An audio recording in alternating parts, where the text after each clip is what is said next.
Hi, my name is Doris Anderson. Welcome to Sacred Lands. Come on in.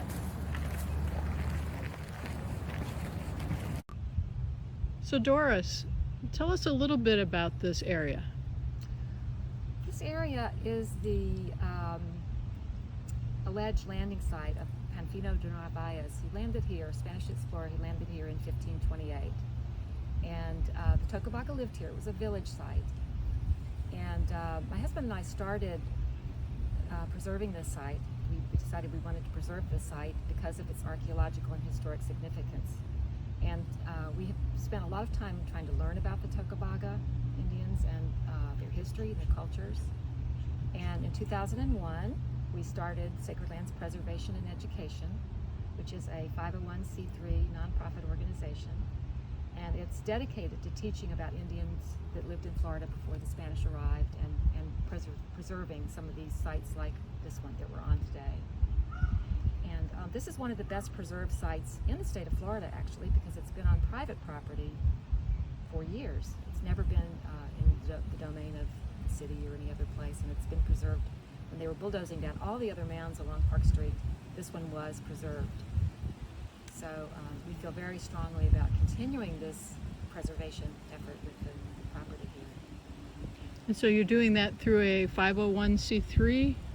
Yes, yes. As I said, we started that in 2001. Mm-hmm. We had an archaeological dig here in 1995, which lasted 3 years. And at the end of that dig, we were nominated for the National Register of Historic Places because of its archaeological significance. It's it's a safety harbor culture site, and there are not very many that are around that are still as well preserved as this one. So it's considered very special that they can still learn about the Indians that were here because of the preservation that's been here. And how long ago were the Native Americans here? The Native Americans lived here. They were called the Tocobaga, and they lived here between roughly around 1100 to about 1700 AD. They were here at the time the Spanish arrived. Then they arrived, and the Spanish began to come in 1528 to this part of Florida with the Narabayas expedition. And this is the alleged landing site of that expedition, actually, we think that they came ashore here, and there was an Indian village here. And it started, one of the significances of that is that it was the first inland exploration of North America by Europeans. It started right here on this site. Wow.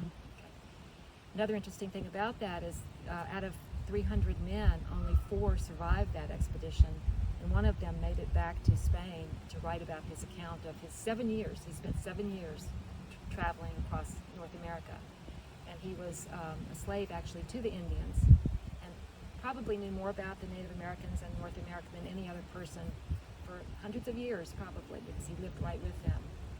And when he went back to Spain, he wrote his account of that time with the Indians. So there are some really old trees on this site. Some of those were probably here when the Native Americans were. Is that correct? That's correct, and that's what makes it so special to preserve this, because the trees that we'll probably get a chance to see the tree in the later presentation, but is over 500 years old. So it was here at the time that those Spanish arrived here. It tells that story. It has that story in its memory bank, whatever that tree's memory bank is. It has that story. And what is something that you would want people to know about this land besides that history? What does it mean to you? Well, it goes back in my husband's family since the 1940s, so it's not only sort of a personal connection to this property, but it holds a great deal, I think, of spiritual significance. When you walk onto the property, most people will feel something different, that sense things, they feel something different, and so it definitely has sort of a spiritual aspect to it as well. So people come here to get healings, and we have, through our preservation efforts through Sacred Lands, in addition to some of the history events, we also do spiritual events here because we recognize that people benefit a lot from just coming onto the property. We have meditations, and we have kirtan chanting, and we do things like that, and we also do classes and workshops and music. We invite people to come and listen to music here in the garden, in the greenhouse.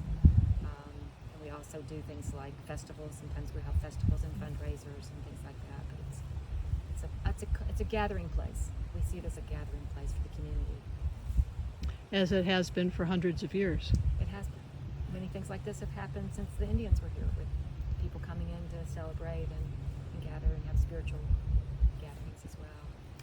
Can we take a look at that large mound that's on the other end of the property? Yes, yes. Now, is that a midden? Is it a repository of shells, or is it another kind of mound? It is considered a Midden Mound, and some people think that it may have also an aspect of a temple mound, that the mound originally went across busy Park Street, and some people feel like it's a platform mound where they did ceremony on top of the mound. But it is made of shells that they ate, and lots of conch and whelk shells and clams and things that the Tocobaga lived on the sea. That was their basic source of protein.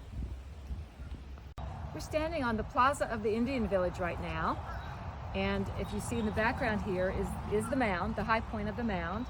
You can see the shells that the Tocobaga discarded after they ate their animal. And if you follow me up this way, I'll show you how we take people on our tours. We do guided tours of the property. We do them Wednesday through Sunday, and they're wonderful tours where you get to learn about the history of the site, the Tocobaga, but also about this part of Florida, this part of St. Petersburg, and its local history, and it's a lot of fun. You should come and do one of the tours. On those tours, you get to walk up where we're walking right now, go up on top of this mound. This mound has got a high point up here, and we go all the way up to the top of the mound and enjoy the view from where they would have done if they were doing ceremony and we were standing on top of this mound. If you hear some strange sounds, it's peacocks. And the peacocks originally came here in the 1960s when two peacocks flew in from a neighbor's yard, and they liked it here better than the neighbor's yard. So if you look over all around on the mound, you'll find peacocks wandering around. So from those original two, now we have a flock of 40 peacocks living on the property, making it their home. If you'd like to find out more about what goes on here at Sacred Lands, you can visit our website, which is sacredlandspreservationandeducation.org. And if you would like to find out more about the tours, you can visit discoverfloridatours.com, which we list all the times of the tours.